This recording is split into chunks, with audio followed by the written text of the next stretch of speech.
Hay algo que nadie te ha contado sobre el hijo más pequeño de Jacob. Algo que la mayoría de las personas pasan por alto cuando leen la historia de José. Porque todos hablan de José, de sus sueños, de su túnica de colores, de cómo sus hermanos lo vendieron como esclavo. Pero hay alguien más en esa historia que cargó con un peso enorme desde el día en que nació, y cuya vida esconde uno de los mensajes más poderosos de toda la Biblia. Su nombre era Benjamín. Y si creas que ya conoces su historia, espera escuchar lo que está pasando en las páginas detrás de las páginas. Quédate hasta el final, porque vamos a cerrar con una oración que va a tocar algo muy profundo en tu vida. Benjamín nació en medio del dolor. Su madre murió para que él pudiera vivir, y desde ese momento toda su vida estuvo marcada por pérdidas, por protección excesiva, por expectativas que él nunca pidió tener. Pero Dios tenía un plan para este hombre que iba mucho más allá de lo que cualquiera en su familia podía imaginar. Hoy vamos a recorrer su historia completa, desde el momento en que nació hasta lo que su vida significa para cada uno de nosotros hoy. Porque si alguna vez has sentido que tu historia comenzó con dolor, que alguien más siempre recibe toda la atención, que eres el más pequeño, el menos importante, el que llegó de último, entonces esta historia fue escrita para ti. Piensa por un momento en cómo debe haberse sentido crecer siendo el último de 12 hermanos. 12. Y no solo el último en orden, sino el último en nacer después de que la familia ya había vivido décadas de historia, de dramas, de traiciones y de dolor. Para cuando Benjamín llegó al mundo, Jacob ya era un hombre viejo que había luchado con Dios, que había enterrado amores y que cargaba con cicatrices que ningún ojo podía ver. Y su madre, Raquel, la mujer más amada de Jacob, murió en el parto, murió dándole vida a él. Eso es un peso enorme, un peso que Benjamín nunca pidió cargar, porque desde pequeño, cada vez que alguien lo miraba, también pensaba en ella. Cada vez que Jacob lo veía el último recuerdo de la mujer que amó con toda su alma. Y eso lo convirtió en algo muy especial para su padre, pero también en algo muy complicado para él. Porque ser el favorito o el más protegido no siempre es un regalo. A veces es una jaula. A veces significa que nunca te dejan crecer, nunca te dejan equivocarte, nunca te dejan ser tú mismo. Siempre estás bajo la sombra de lo que otros necesitan que seas. ¿Alguna vez has sentido eso? ¿Que las expectativas de otros sobre ti son tan grandes que casi no puedes respirar? ¿Que tu identidad está atada a lo que alguien más perdió o a lo que alguien más necesita de ti? Benjamín vivió eso. Y su historia nos va a mostrar cómo Dios trabaja incluso en medio de esas circunstancias que nosotros no elegimos. Génesis 35 nos cuenta cómo sucedió todo. Jacob y su familia estaban viajando desde Betel hacia Efrata, que es lo que hoy conocemos como Belén. Y en el camino, Raquel entró en trabajo de parto. Fue un parto muy difícil. La partera que estaba con ella, al ver que las cosas se complicaban, le dijo: «No temas, porque también tendrás este hijo». Esas palabras tienen peso. No temas, porque claramente había razón para tener miedo. El parto estaba siendo peligroso, y Raquel lo sabía. Antes de morir, Raquel le puso al bebé el nombre de Ben-Oni. En hebreo eso significa hijo de mi dolor. Piensa en eso. El último acto de una madre fue nombrar a su hijo como una expresión de su sufrimiento. No porque no lo amara, sino porque en ese momento de agonía eso era lo que sentía. Era su hijo, y también era su despedida. Pero Jacob, el padre, cambió el nombre. No quiso que su hijo cargara ese nombre para siempre. Lo llamó Benjamín, que significa hijo de mi mano derecha o hijo de mi fuerza. Algunos estudiosos también dicen que puede significar hijo del sur, porque Benjamín fue el único hijo de los 12 que nació en la tierra de Canaán, la tierra prometida. Eso ya nos dice algo. Dios tenía algo especial para este niño que nació en medio del dolor. Su historia comenzó en el peor momento posible, y aún así, su padre vio en él algo que valía la pena celebrar. Vio fuerza donde había dolor. Eso es exactamente lo que Dios hace con nosotros. Puede que hayas nacido en circunstancias difíciles. Puede que tu historia haya comenzado con pérdida, con abandono, con situaciones que tú no escogiste. Pero Dios no te llama por tu dolor. Dios te llama por tu destino. Ahora viene algo importante que necesitas entender para comprender quién era Benjamín o su familia. Después de que José fue vendido por sus hermanos como esclavo y llevado a Egipto, Jacob cayó en una tristeza profunda. La Biblia dice que nadie podía consolarlo. Decía que bajaría al sepulcro llorando a su hijo. Y aunque todavía tenía 10 hijos más, el corazón de Jacob estaba roto. En ese contexto, Benjamín se convirtió en algo muy especial para su padre. Era el único hijo que le quedaba de Raquel, la mujer que él más amó. Así que Jacob lo aferró con todo lo que tenía, lo sobreprotegió, no lo dejaba salir, no lo dejaba alejarse. Imagina cómo fue crecer así. Todos tus hermanos mayores tienen historias, tienen aventuras, han viajado, han vivido cosas. Y tú estás en casa bajo la mirada constante de un padre que tiene miedo de perderte. No porque seas débil, sino porque él ya perdió demasiado. Benjamín vivía en la sombra de un hermano que ni siquiera estaba. José no estaba en casa, pero su ausencia era tan grande que llenaba todos los espacios. Todo el amor que Jacob tenía, todo el cuidado, toda la atención giraba alrededor de lo que se había perdido y de lo que quedaba, que era Benjamín. ¿Puedes imaginarte lo solitario que debe haber sido eso? Ser amado pero no visto realmente, ser protegido pero no libre, ser el favorito pero al mismo tiempo vivir a la sombra de alguien que ya no está. Hay personas que viven así hoy. Están en relaciones donde son amados, pero ese amor viene condicionado por las heridas del pasado de otros. Padres que sobreprotegen por miedo, parejas que aman con cadenas porque ya las han roto antes. Amigos que te cuidan demasiado porque ya perdieron a alguien más. Y no es que ese amor no sea real, es que ese amor a veces no te deja ser tú. Y justo cuando Benjamín estaba atrapado en esa vida, llegó una hambruna que lo cambiaría todo, porque la hambre no respeta a nadie. Y lo que vino después puso a toda la familia de Jacob frente a una prueba que ninguno esperaba. Génesis 42 nos lleva a uno de los momentos más dramáticos de toda esta historia. Una hambruna severa azotó toda la región. No había comida en Canaán ni en los países vecinos. Pero en Egipto había grano. ¿Por qué? Porque alguien muy especial había preparado a Egipto para eso. Ese alguien era José.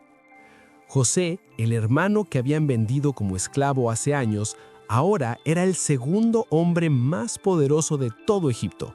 Servía directamente bajo el faraón y había guardado grano durante 7 años de abundancia para los 7 años de hambruna que sabía que vendrían. Así que Jacob le dijo a sus hijos, ¿por qué se quedan mirándose el uno al otro? He oído que hay grano en Egipto. Vayan allá y compren para que podamos sobrevivir y no morir. 10 hermanos bajaron a Egipto, pero Jacob no dejó ir a Benjamín. Lo retuvo en casa. Dijo que tenía miedo de que le pasara algo malo, porque para él, Benjamín era lo único que le quedaba de Raquel. Así que Benjamín se quedó, de nuevo, esperando, siempre esperando. Los 10 hermanos llegaron a Egipto y se encontraron con José, aunque no lo reconocieron. Han pasado muchos años. José era un niño cuando lo vendieron. Ahora era un adulto con ropa de gobernante egipcio. Pero José sí los reconoció a ellos de inmediato. Y entonces José hizo algo que parece extraño al principio, pero que tiene una profundidad increíble. Los acusó de ser espías. Los metió en prisión por 3 días. Y luego les dijo que podrían llevarse el grano, pero que uno de ellos se quedaría como garantía, mientras los demás iban a traer a su hermano menor, Benjamín.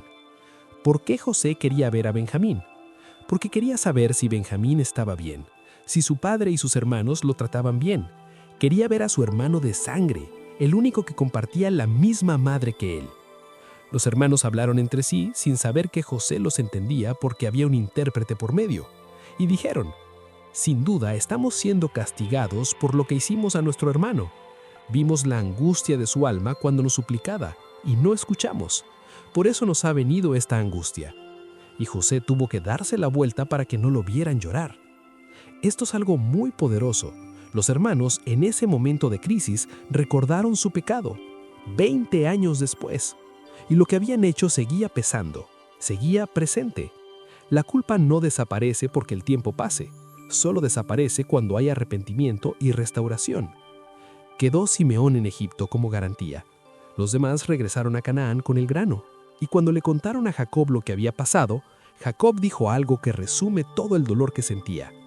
Me han privado de mis hijos. José no está, Simeón no está, y ahora quieren llevarse a Benjamín. Todo esto me pesa. Y Rubén, su hijo mayor, le ofreció su propia vida como garantía. Le dijo, mata a mis 2 hijos si no te traigo de vuelta a Benjamín. Pero Jacob no cedió, todavía. El grano que trajeron de Egipto se acabó. La hambruna seguía, y no había otra opción. Jacob les dijo a sus hijos que volvieran a Egipto a comprar más comida. Judá, uno de los hermanos, fue muy directo con su padre.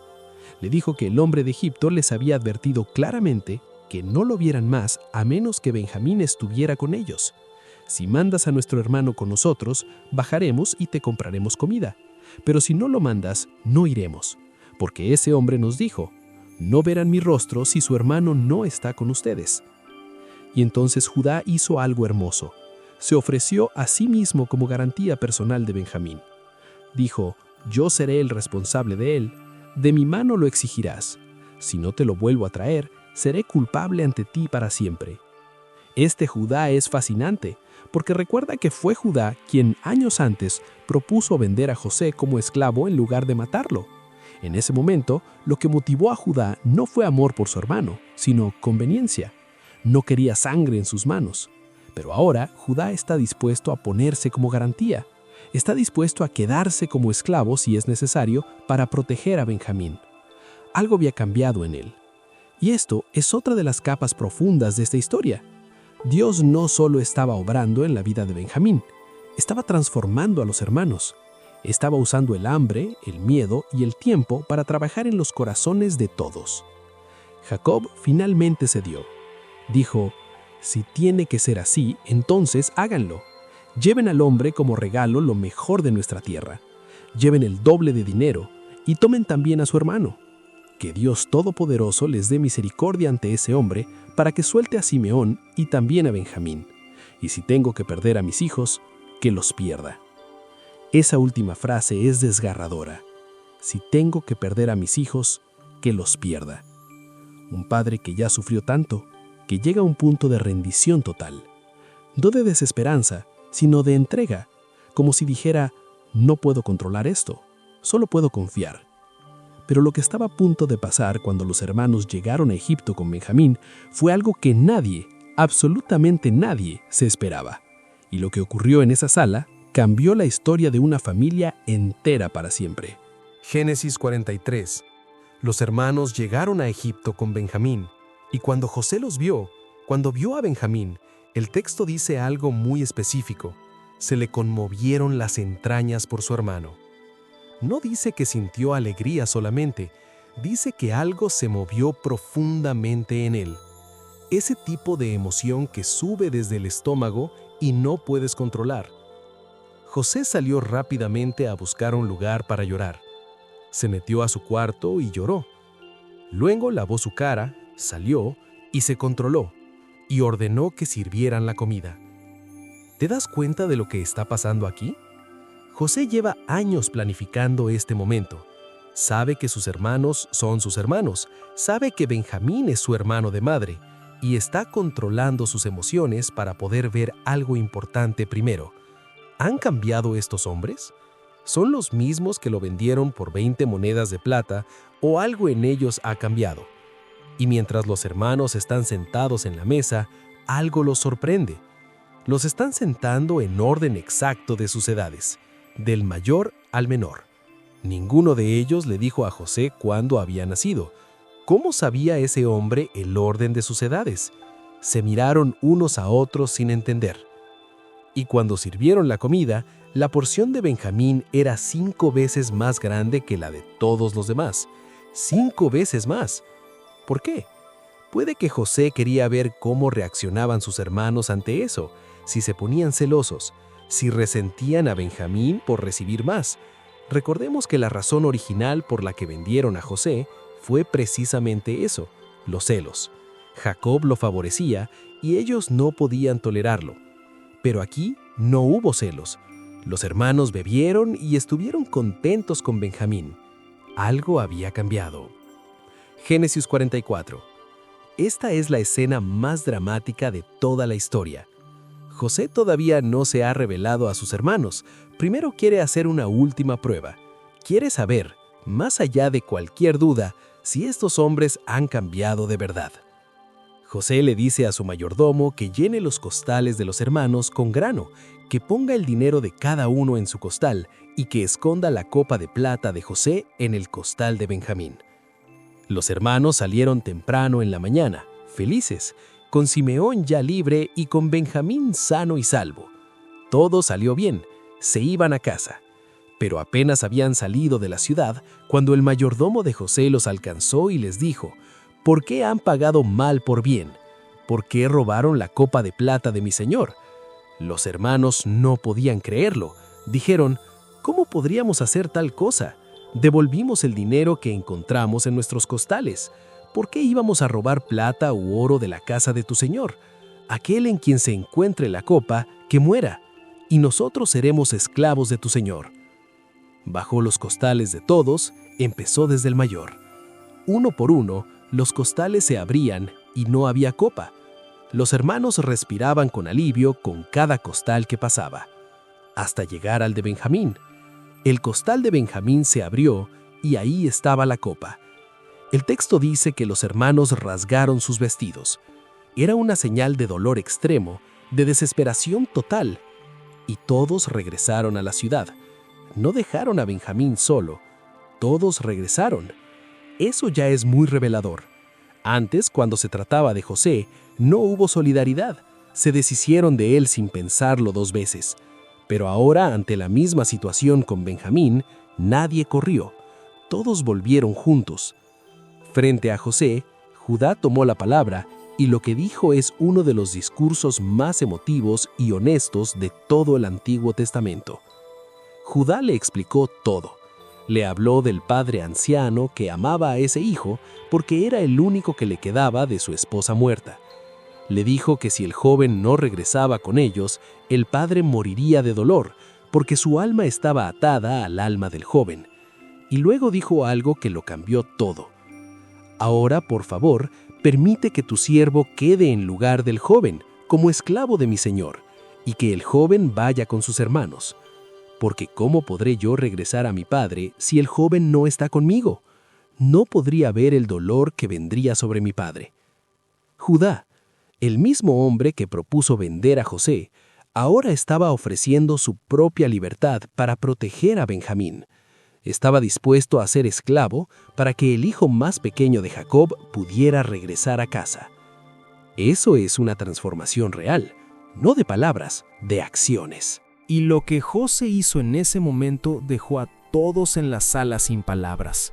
Después de años de silencio, de secretos, de lágrimas derramadas a solas, todo estaba a punto de estallar de una manera que nadie podía prever. Génesis 45. José ya no podía controlarse más. El texto dice que mandó a salir a todos los que estaban con él. No quería que ningún egipcio estuviera presente para lo que iba a pasar. Y entonces lloró. Tan fuerte que la gente en las habitaciones de afuera lo escuchó. Y los egipcios también se enteraron. Y José les dijo a sus hermanos: «Yo soy José. ¿Vive aún mi padre?». Eso es todo lo que dijo. 4 palabras. Yo soy José. Y sus hermanos no podían responderle porque estaban paralizados de espanto. Piénsalo desde el punto de vista de los hermanos. El hombre más poderoso de Egipto, el segundo después del faraón, el hombre que tenía sus vidas en sus manos, ese hombre era el hermano al que vendieron como esclavo hace más de 20 años, el hermano al que traicionaron, el hermano cuyo llanto ignoraron mientras lo metían en una cisterna. ¿Cómo procesas eso en segundos? Pero José no los destruyó, no los acusó, no usó su poder para vengarse.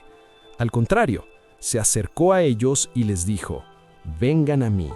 Y cuando se acercaron, les dijo: «Yo soy José, su hermano, a quien ustedes vendieron para Egipto. Pero ahora no se entristezcan ni se enojen con ustedes mismos por haberme vendido acá, porque Dios me envió delante de ustedes para preservar vida. Dios me envió, no ustedes me traicionaron.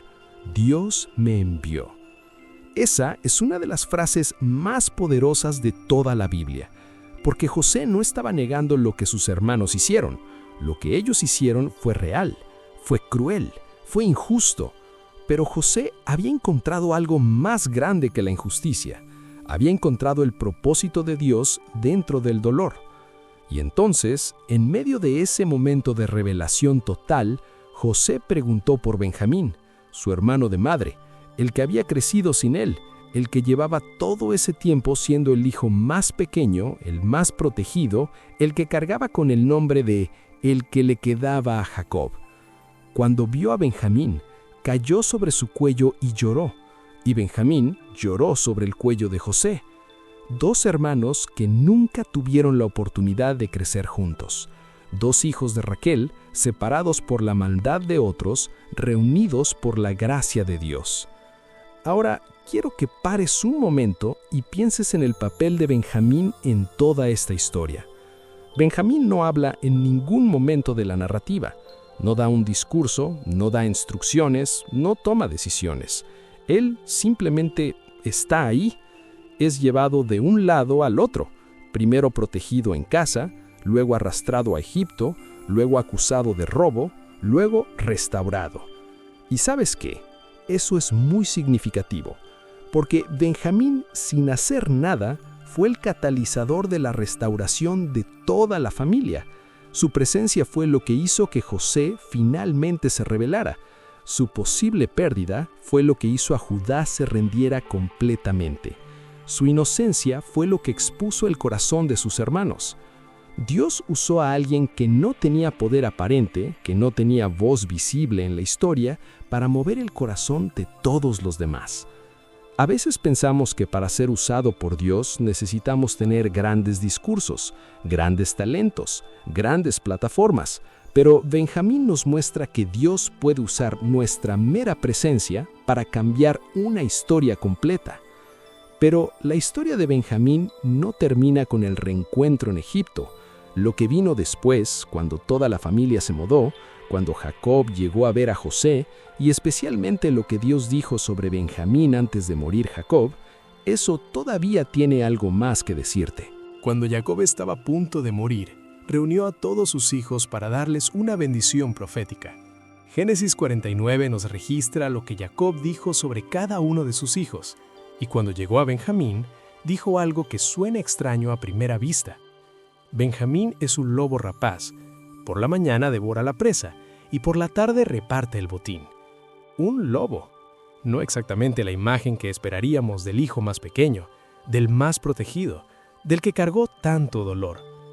Pero Jacob estaba viendo algo en Benjamín y en sus descendientes que iba más allá de lo que el ojo podía ver en ese momento. La tribu de Benjamín fue efectivamente una tribu de guerreros. En el libro de los jueces, los benjaminitas son descritos como arqueros expertos, hombres que podían lanzar piedras con la honda con la mano izquierda sin fallar. Eran conocidos por su ferocidad en la batalla. Y de la tribu de Benjamín salió alguien que todos conocemos bien, Saúl. El primer rey de Israel era benjaminita. Y también del Nuevo Testamento, el apóstol Pablo se identificaba con orgullo como benjaminita. En Filipenses 3:5, Pablo dice que es del linaje de Israel, de la tribu de Benjamín. Así que de esta tribu salió el primer rey de Israel y uno de los apóstoles más influyentes de toda la historia del cristianismo. Del hijo que nació en dolor, del hijo que vivió a la sombra, del hijo que nunca habló en las historias más dramáticas, de ese hijo salió una tribu que cambió el rumbo de una nación. ¿Puedes ver lo que Dios hace? Toma lo que parece pequeño, lo que parece secundario, lo que nació en el peor momento y lo convierte en algo que deja una marca en la historia. Quiero detenerme aquí y hablar directamente sobre lo que la vida de Benjamín nos revela sobre el carácter de Dios, porque creo que hay al menos 5 cosas muy importantes aquí. Primera, Dios no desperdicia el dolor. Benjamín nació en el dolor de la muerte de su madre. Raquel murió para que él viviera. Eso es un peso que ningún ser humano debería cargar. Pero Dios usó ese mismo dolor para darle a Jacob una razón para seguir viviendo. Benjamín se convirtió en el hijo del consuelo en medio de la pérdida. El dolor no fue el final, fue el comienzo de algo nuevo. Puede que hoy estés cargando algo doloroso, algo que no elegiste, una pérdida, una vida, una historia que comenzó mal. Dios no desperdicia eso. Cada pedazo de tu dolor tiene potencial de convertirse en propósito cuando Dios lo toca. Segunda, Dios usa a los que parecen secundarios. En la historia de Jacob y sus hijos, todos los focos están en José. Los sueños de José, la túnica de José, la prisión de José, la gloria de José.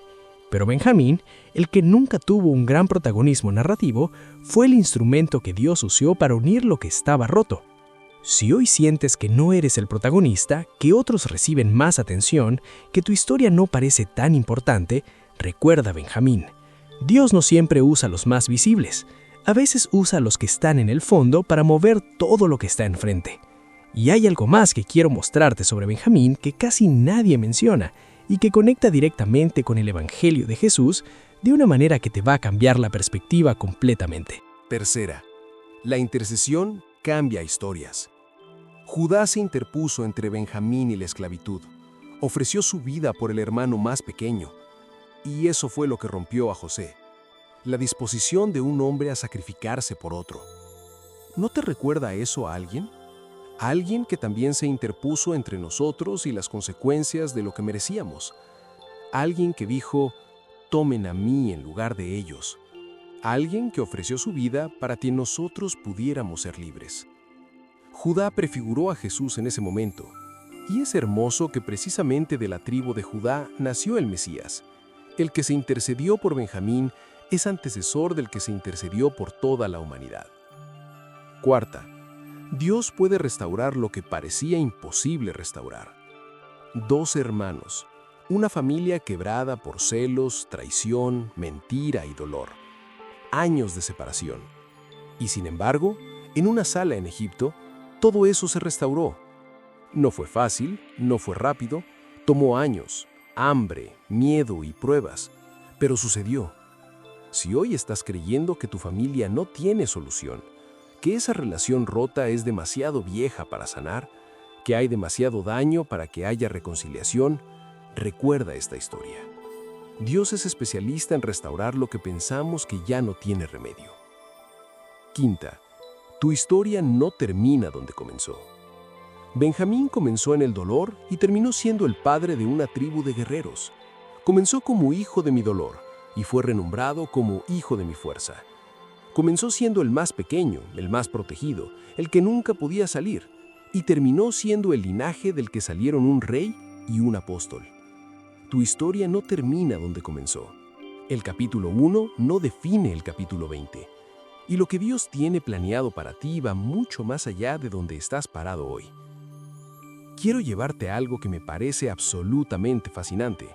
El apóstol Pablo, uno de los hombres que más cambió la historia del cristianismo, el que escribió casi la mitad del Nuevo Testamento, el que llevó el Evangelio a los gentiles, era benjaminita. En Romanos 11:1 Pablo dice, «Porque también yo soy israelita, de la descendencia de Abraham, de la tribu de Benjamín». Y en Filipenses 3:5 repite eso con orgullo, «circuncidado al 8º día, del linaje de Israel, de la tribu de Benjamín». Pablo no solo mencionaba esto de pasada, lo usaba como parte de su identidad. Lo usaba para mostrar que él entendía desde adentro lo que significaba ser judío, lo que significaba vivir bajo la ley, lo que significaba tener un pasado que necesitaba ser redimido. Porque Pablo también nació con un nombre diferente. Se llamaba Saulo, era un perseguidor de los cristianos. Arrestaba, amenazaba, era cómplice de la muerte de personas que creían en Jesús. Era en cierta manera alguien que también causó dolor antes de encontrar su destino real. Y Dios lo cambió. Lo tomó en el camino a Damasco y lo convirtió en el hombre que pasaría el resto de su vida proclamando la misma fe que antes destruía. Saulo se convirtió en Pablo. Ben-Oni se convirtió en Benjamín. El hijo del dolor se convirtió en el hijo de la fuerza. El perseguidor se convirtió en el apóstol. Ese es el patrón de Dios. No te usa a pesar de lo que eres, te usa a través de lo que eres, incluyendo las partes que tú mismo quisieras cambiar. La historia no termina con la familia reunida en Egipto. Siglos después, cuando Israel entró a la tierra prometida y las tribus recibieron sus territorios, la tribu de Benjamín recibió una franja de tierra pequeña pero increíblemente estratégica. Sus fronteras incluían Jericó al este y Gabaón al oeste, y en medio de su territorio estaba Jerusalén. Sí, Jerusalén, la ciudad santa, la ciudad donde Salomón construyó el templo, la ciudad donde Jesús fue crucificado y resucitó. Esa ciudad estaba en el territorio de Benjamín. El hijo que nació en el camino a Belén, el hijo que fue el único de los 12 nacido en la tierra prometida, creció para ser el antepasado de la tribu que habitó la tierra más cercana al corazón de Dios en toda la historia de Israel. Cada detalle importa. Cada parte de tu historia importa. Lo que parece casual, lo que parece accidental, lo que parece simplemente un dato biográfico, puede ser parte de algo mucho más grande que Dios está construyendo. Antes de llegar a la conclusión, quiero hacer algo contigo. Quiero que pienses en tu propia vida mientras hablamos de Benjamín. ¿Hay algo en tu historia que comenzó con dolor y que todavía no entiendes por qué? Benjamín no eligió nacer en el momento en que su madre moría. No eligió ser el más pequeño. No eligió ser el favorito de su padre. No eligió vivir en la sombra de la ausencia de José. Simplemente nació en el lugar y el momento que Dios determinó. Y tú tampoco elegiste muchas de las circunstancias de tu historia. No elegiste dónde nacer, no elegiste a la familia que te tocó, no elegiste las heridas que te dieron personas que debieron haberte amado mejor, no elegiste los momentos que te quebraron. Pero lo que sí puedes elegir es esto: confiar en que Dios es lo suficientemente grande como para tomar toda esa historia, incluyendo las partes que no tienen sentido, y hacer algo con ella. José pudo haber destruido a sus hermanos, tenía el poder para hacerlo, pero eligió verlos con los ojos del propósito de Dios en lugar de los ojos de la injusticia humana, y eso liberó a toda la familia.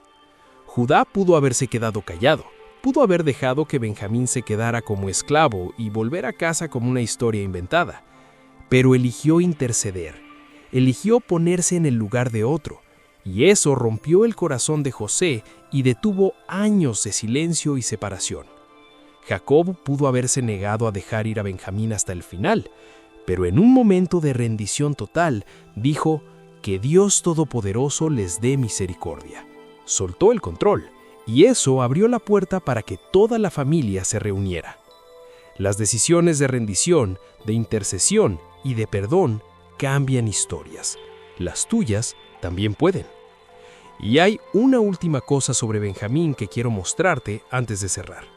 Algo que tiene que ver directamente con la promesa que Dios tiene para los que sienten que llegaron tarde, que son los más pequeños, que cargan el peso de lo que otros perdieron.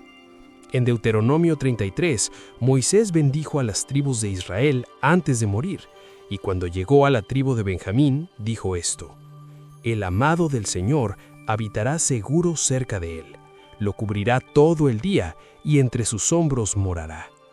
El amado del Señor. Eso es lo que Dios llamó a Benjamín a través de la voz de Moisés. No el último, no el que llegó después, no el hijo del dolor, el amado del Señor. Y la promesa era habitar seguro cerca de Dios, ser cubierto todo el día y morar entre los hombros del Señor. ¿Sabes qué imagen es esa? La de alguien cargando a un niño sobre los hombros. Es la imagen del Salmo 23. Es la imagen del pastor que va a buscar la oveja perdida. Es la imagen de Dios cargando a los suyos. Benjamín, el que nació en el dolor del camino, el que vivió en la sombra, el que fue llevado de un lugar a otro, terminó siendo declarado el amado del Señor que habita seguro. Eso es para ti también. Si hoy te sientes como Benjamín, si sientes que tu historia comenzó en el peor momento, si sientes que siempre eres el último, el más pequeño, el que no tiene voz, el que va a donde los demás lo llaman, escucha esto. Dios te llama amado. Dios te cubre todo el día. y Dios te carga sobre sus hombros. No importa cómo comenzó tu historia, no importa cuánto tiempo llevas esperando, no importa cuántas veces te han llevado a lugares que no elegiste. Dios tiene un propósito para ti que no depende de que hayas tenido el mejor comienzo. Este es el momento más importante de todo lo que hemos hablado. La historia de Benjamín no es solo la historia de un hombre que vivió hace miles de años. Es el espejo de algo que Dios quiere decirte hoy. Benjamín fue renombrado por su padre. Raquel lo llamó hijo de mi dolor.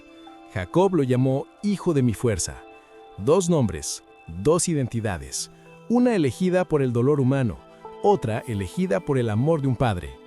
Y tú también tienes dos nombres.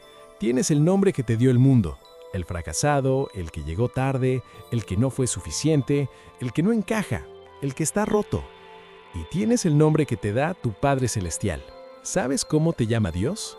Te llama amado, te llama escogido, te llama parte de su propósito, te llama antes que nacieras, te llama por nombre y te dice que no eres un accidente, que no eres un error, que no eres el resultado de un momento malo. Eres el resultado de un plan que Dios diseñó antes de que el mundo existiera. Cuando Raquel murió dando a luz a Benjamín, ella no podía saber que ese niño sería el ancestro del rey Saúl, del apóstol Pablo, y de que de su territorio saldría la ciudad donde el Hijo de Dios moriría y resucitaría por toda la humanidad. Ella solo vería el dolor, pero Dios veía el propósito. Y hoy, lo que tú ves como tu mayor dolor, tu mayor pérdida, tu mayor fracaso, Dios lo ve como el lugar exacto donde su propósito está tomando forma. No sueltes tu fe hoy. No te rindas porque la historia todavía no tiene sentido. No tires la toalla porque el capítulo en el que estás es doloroso. Porque si hay algo que la historia de Benjamín nos enseña, es que los mejores capítulos a veces vienen después de los más oscuros. Y la reunión está llegando. La restauración está en camino. Lo que fue roto va a ser reparado. Lo que fue separado va a ser reunido. Lo que comenzó en lágrimas va a terminar en un abrazo. Repasemos todo lo que vimos hoy. Benjamín nació en el dolor de la pérdida de su madre y fue renombrado por el amor de su padre. Vivió años protegido pero no libre, amado pero bajo la sombra de la ausencia de su hermano José. Fue arrastrado a Egipto por una hambruna, acusado injustamente y estuvo a punto de quedarse como esclavo en tierra extranjera. Pero la intercesión de Judá, el amor de José y la providencia de Dios lo devolvieron a su familia.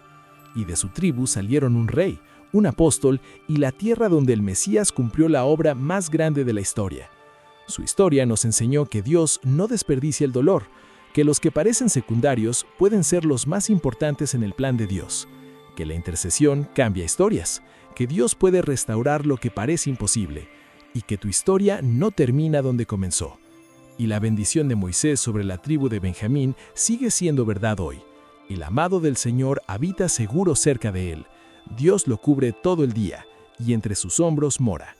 Esa promesa es tuya. Padre Celestial, venimos ante ti con toda nuestra historia, con las partes bonitas y con las partes que duelen, con lo que elegimos y con lo que no elegimos, con los nombres que el mundo nos ha puesto y con el anhelo de escuchar el nombre que tú nos das. Hoy pensamos en Benjamín, en ese niño que nació cuando su madre murió, en ese joven que vivió años protegido pero no libre, en ese hombre que fue llevado de un lugar a otro sin entender completamente por qué. Y vemos en él algo que nos reconforta profundamente, que tú, Señor, no te pierdes ningún detalle de ninguna vida, que incluso cuando las circunstancias parecen fuera de control, tú tienes el control. Que incluso cuando alguien nace en el peor momento, tú ya tienes un plan para su vida. Señor, hay personas que están escuchando esto ahora mismo que se sienten exactamente como Benjamín, que sienten que llegaron tarde, que su historia comenzó mal, que siempre están a la sombra de alguien más, que son los últimos en todo, que su voz no importa, que lo que les pasó no tiene solución. Hoy, Señor, habla a esas personas con la misma claridad con la que Jacob habló cuando renombró a su hijo. Diles que no son hijos de su dolor, que son hijos de tu fuerza, que el nombre que tú les das no es el nombre del pasado, sino el nombre del destino que tú preparaste para ellos antes de que nacieran. Señor, hay parejas que están rotas hoy. Como los hijos de Jacob, hay hermanos que se han traicionado, que se han alejado, que se han lastimado de maneras que parecen imposibles de reparar. Hoy pedimos que tú hagas en esas familias lo que hiciste en la familia de Jacob, que uses el tiempo, las circunstancias y el hambre de restauración para reunir lo que fue separado.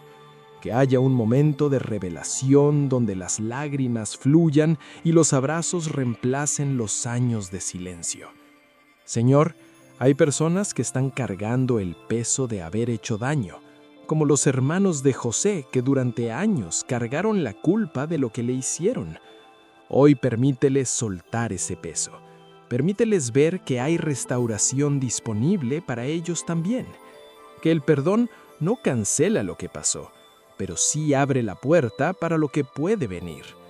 Hay personas que están en el rol de José, que han sido traicionadas, que han sufrido injustamente, que llevan años sin entender por qué les pasó lo que les pasó. Señor, dales los ojos de José, los ojos que ven propósito en medio del dolor, los ojos que pueden decir, Dios me envió aquí, aunque los que lo enviaron tuvieran malas intenciones. Señor, eso no es humanamente posible, solo es posible con tu gracia. Así que derrama tu gracia sobre cada persona que necesita perdonar algo que parece imperdonable. Señor, bendice la tribu de Benjamín en cada uno de nosotros. Esa parte nuestra que nació en el momento más difícil. Esa parte que fue renombrada por el amor de un padre. Esa parte que aunque nunca tuvo el protagonismo visible, fue usada por ti para mover lo que necesitaba moverse, para romper lo que necesitaba romperse y para restaurar lo que necesitaba restauración. Que cada persona que escuche esto hoy salga con la certeza de que tú no te olvidaste de ellos, que el hecho de que estén aquí, en este momento, escuchando esta historia, no es casualidad. Es que tú los guiaste hasta aquí porque tenías algo que decirles. Y lo que querías decirles es esto: te amo. Tengo un plan para ti, y lo que comenzó en dolor va a terminar en gloria. Señor, cúbrenos hoy. Como le prometiste a Benjamín a través de Moisés, cúbrenos todo el día. Cárganos sobre tus hombros, que habitemos seguros cerca de ti, no porque seamos los más grandes o los más capaces o los que tienen todo resuelto, sino porque somos tus amados, y eso es suficiente. Gracias, Señor, por la historia de Benjamín. Gracias por cada historia en la Biblia que nos recuerda que tú trabajas en el fondo cuando nosotros solo vemos el frente. Gracias porque tu plan siempre es mejor que nuestros planes. Y gracias porque cuando nosotros llamamos Hijo del Dolor a algo, tú lo renombras Hijo de mi fuerza. En el nombre de Jesús, que es el nombre sobre todo nombre, el nombre que puede cambiar todo lo que creíamos que era permanente, el nombre que abre puertas que ningún hombre puede cerrar y cierra puertas que ningún hombre puede abrir. Amén.